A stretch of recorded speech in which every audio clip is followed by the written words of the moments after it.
E a gente trouxe uma introdução à história, né? Agora, isso tudo que a gente conversou aqui, como é que a gente traz uma relação com essa questão que agora estão sendo divulgados? Sim. Casos extraterrestres, que foi o que você falou, né? Esse nome é o que a gente está acostumado no dia a dia, nós que não somos estudiosos. Agora é né? não humano. Eu acho interessante para as pessoas entender, porque isso assim é fato. Olha, tem uma organização chamada Lucis Trust, tá? Que é oriunda da teosofia da Madame Blavatsky, enfim, que é uma linha esotérica, e apoiaram a formação da Liga das Nações, então o movimento globalista, isso pós-final da Primeira Guerra Mundial. Segunda Guerra Mundial também, no surgimento da ONU, a Lucis Trust faz parte da ONU, na sede da ONU lá em Nova York, tem o escritório da Lucis Trust, na verdade, em todos onde tem escritório da ONU, eles têm uma salinha. Então, é basicamente como se fosse a religião da ONU, tá?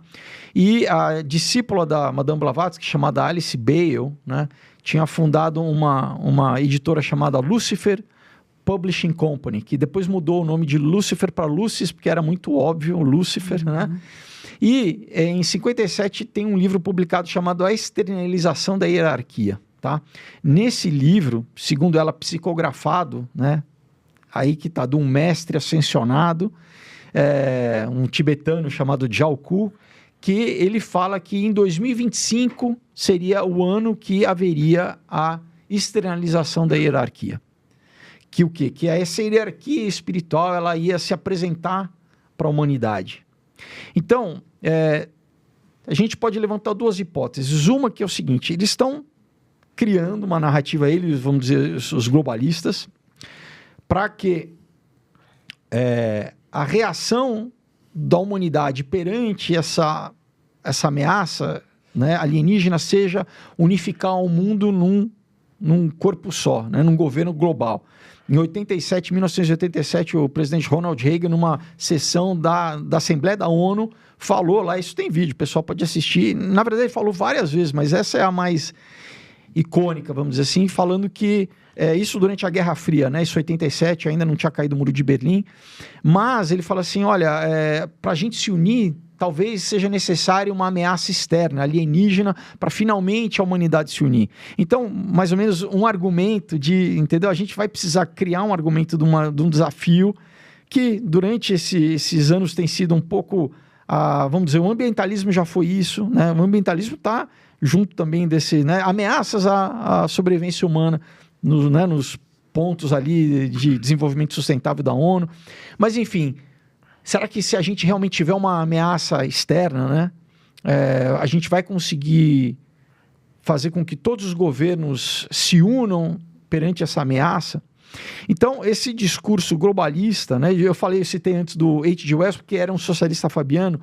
Em vários livros dele, ele tem, né, um livro chamado Nova Ordem Mundial, tem um livro chamado A Conspiração Aberta, tem um livro chamado, que não é publicado no Brasil, mas Deus, o Rei Invisível.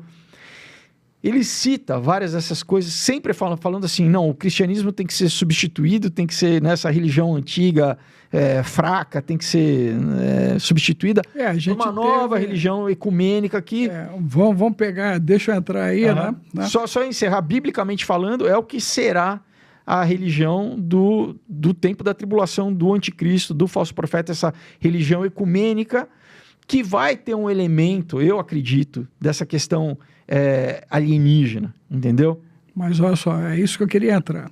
O Francisco, né, ele já fez o Crislã e foi validado pelo Leão XIV, que inclusive fez... Francisco é o Papa Francisco? Papa Francisco, a Magnífica, né, Humanitar, que foi lançada agora, a carta dele, né, para a humanidade, falando da Quarta Revolução, fazendo alusão à primeira Revolução Industrial do Leão XIII. Então, Leão XIV validou o que Francisco fez e validou o processo de Leão XIII, colocando na condição de Leão XIV. Foi agora.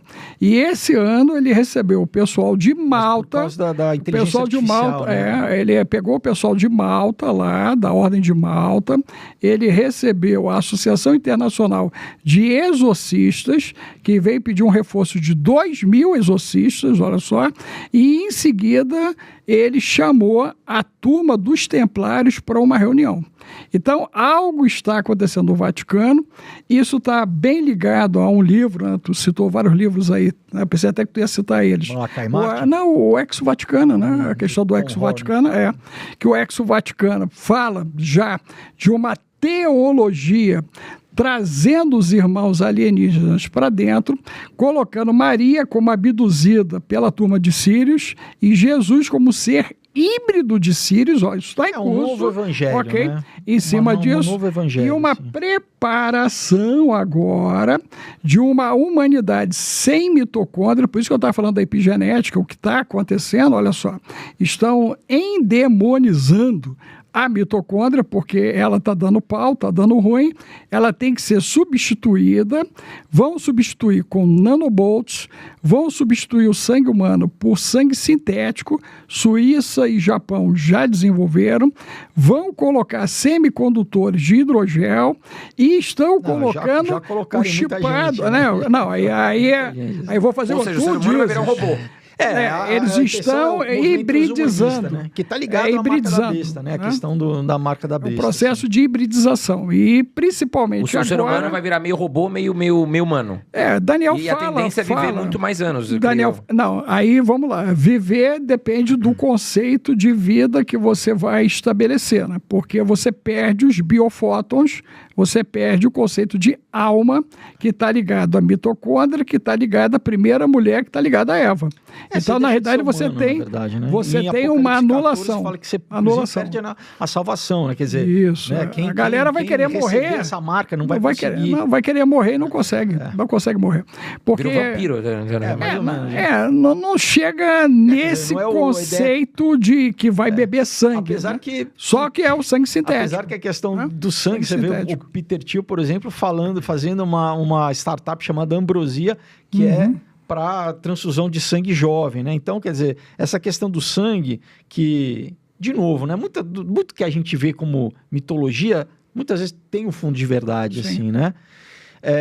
Por exemplo, seres vampiros, então, de certa forma...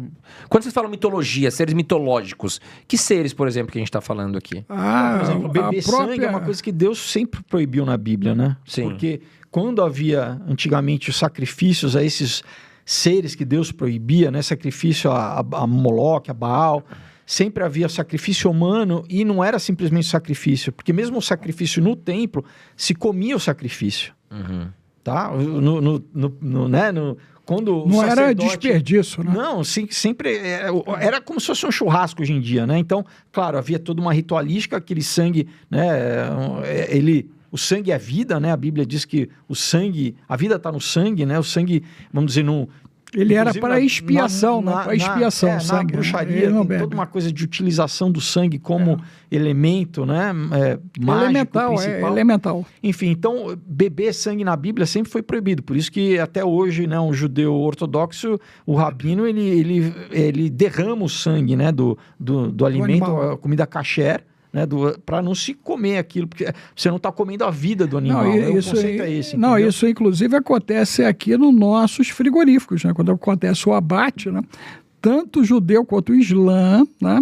Eles acompanham o abate do animal. Não pode ter sofrimento, tem que sair o sangue para só então ir para o corte. Justamente por causa das toxinas que o animal liberaria e que causaria o adoecimento. É porque o que acontece? Toda vez que a gente lê a Bíblia, você tem que entender a Bíblia como um manual de Deus para o homem, para uma vida saudável, bio, psico, sócio, energético e espiritual. Compreendeu?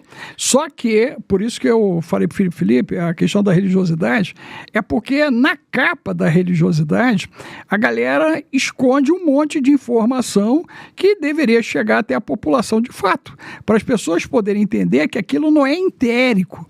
Aquilo ali tem uma materialidade de informação, né? Para você poder ter uma vida melhor dentro do teu processo. Exemplo, né? O que estamos vivendo agora. Né? E quanto mais, obviamente, a Bíblia fala, né? Meu povo padece por falta de conhecimento. Agora, mas a parte B diz que ele rejeitou o conhecimento, lembra? Perde a tutela sacerdotal. Sim, e Deus se esquece dos filhos. Paulo fala, né? A letra mata e o espírito vivifica. Então, assim, uma fé simples, uma pessoa, né, analfabeta, se ela crê, ela tem a salvação, independente de... Não precisa conhecer nada disso que a gente está falando. Agora, eu acho que, em termos gerais, né, para um cristão, uma pessoa média, eu falo do impacto dessa questão do alienígena, por exemplo, que vai, talvez, né...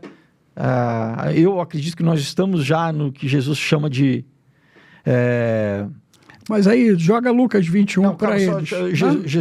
Jesus fala do princípio das dores, né? Que antecede a tribulação. E eu acho que assim, é importante a gente entender essas coisas para não sermos enganados. Porque Jesus fala, né, que se fosse possível até os eleitos seriam enganados. E depois, escolhidos. Em 2 Tessalonicenses 2, o apóstolo Paulo fala que nesse operação período do engano. aparece a operação do engano. E eu acredito que essa questão alienígena está ligada a essa operação do engano. Da mesma forma que a gente passou, né, durante a pandemia por uma engenharia social aí que enganou muita gente, né? Eu acho que essa questão... Imagina se... Você acha que a questão da pandemia foi para reduzir mesmo o número de pessoas no mundo? Cara, é muita coisa junto à pandemia. Tem toda a implementação do novo reset. Tem essa na questão verdade foi um treino social gigante em cima disso aí. Mas eu ia citar o Lucas 21 para poder clarear isso que o Felipe está dizendo, que a tradução fala de sinais dos céus. Lucas 21. Né? No original está lá a ideia de monstros vindo dos céus. Palavra de Jesus, inclusive. Monstros vindo dos céus. Que seriam os extraterrestres. Que seria não só o conceito daquilo que está descendo, mas daquilo que desceu, que está dentro da Terra e dentro dos oceanos. Porque, na realidade, você tem 3 situações que estão em curso. Nós temos as questões dimensionais, como o que acontece com o CERN da Suíça, que aprisionou uma entidade ali de 4ª dimensão e que eles estão interagindo. A questão do CERN, isso. Do Aurora isso aí. Sobre toda essa questão. Então essa turma está trabalhando em cima disso e, coincidentemente ou não, nós esse ano estamos vivendo a série 3 Corpos, porque nós já perdemos cerca de 22 cientistas desde o início do ano que simplesmente foram desvividos. Só está faltando dar pau no CERN. Aí o roteiro do filme se cumpre. Mas por que eles estão sumindo? Porque eles estavam trabalhando em cima de tecnologias de inovação sem a dependência fóssil e sem a dependência elétrica. Vários deles estavam trabalhando dentro do conceito de energia livre, como o Tesla lá atrás. Sumiram com eles, né? Ou ao contrário. Não é só porque você tem um status quo de dominação que está sendo estabelecido, que é a ignorância. Por isso que eu falei da bendita santa. Essa questão toda, o ser comum, ele já está com parasita, bactéria, fungo e metal pesado. Ele já não tem mais capacidade de raciocínio.